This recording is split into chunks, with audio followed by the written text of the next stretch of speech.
kalono no ka manu mele mua no rapa nui mai. E ia mai ka manu mele ʻelua lāua o kona kaikunane.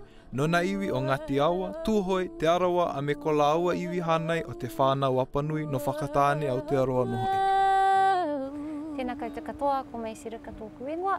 Kia ora, ko JJ Rika tōku ingoa. E like no me ka mo au kala o Hawaiʻi nei, ua hoʻomaka e nā waliwali ka ʻōlelo a mo o meheu ʻōiwi o Aotearoa. O iai he mea nui kēia mau mea i ka Māori. Ua pai o nui ko Aotearoa no ke ola mau o ko lākou ʻōlelo a mo o meheu. Ua kai pūna rika ma kēia au kahi hoʻola ʻōlelo a mo o meheu ʻōiwi.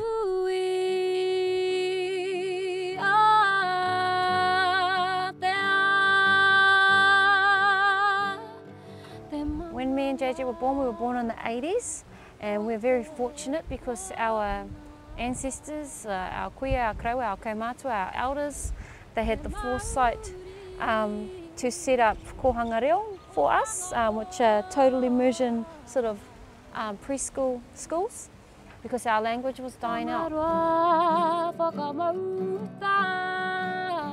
We were the first lot to come through the 80s. And they, had kura kaupapa set up as well, from 5 years old all the way up to high school, totally immersed in te reo Māori. And by the time we hit university, had a very strong Māori foundation there as well.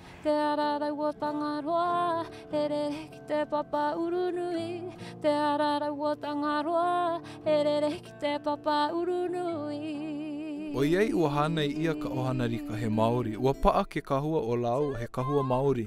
Ike ia no ke ia kahua o iwi o lāua, ma kā lāua mau mele kaila loa.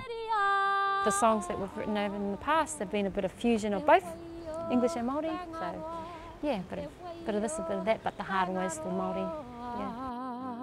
O iei ua ike lāua, pehea e hoʻohana i ia kahua, I mea e kulia I ka nuu I ke ia o hou. He mau mana o waiwai ko lāua, no ke anaina e kanalua ana I ka waiwai o ke kahua mauli o iwi.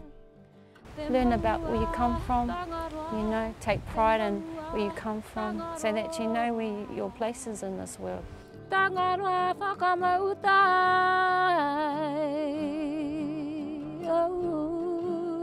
Don't be afraid to apply it to your modern professions. That's you, that's your strength, It's stability, having your culture. Just kia kaha, kia maia, kia manawa nui, roto I wo koutou mahi katoa, I o mahi katoa mahia. In all that you do well. Just stand proud, stand strong, stay true to who you are. That's what you got, that's unique to you.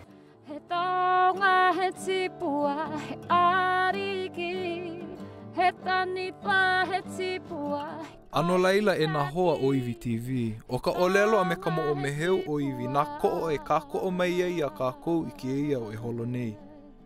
E o maila nā manu mele kaulana o nā kūʻono hema ʻelua o Polynesia. Ai hea ka lahu I manu ʻōiwi o ke kūʻono a kau nei o Hawaiʻi.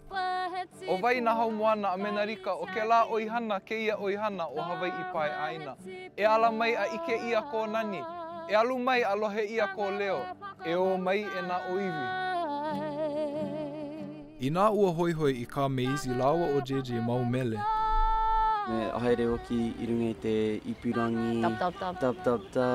Irakati, Maisey Rika, Irakati, com.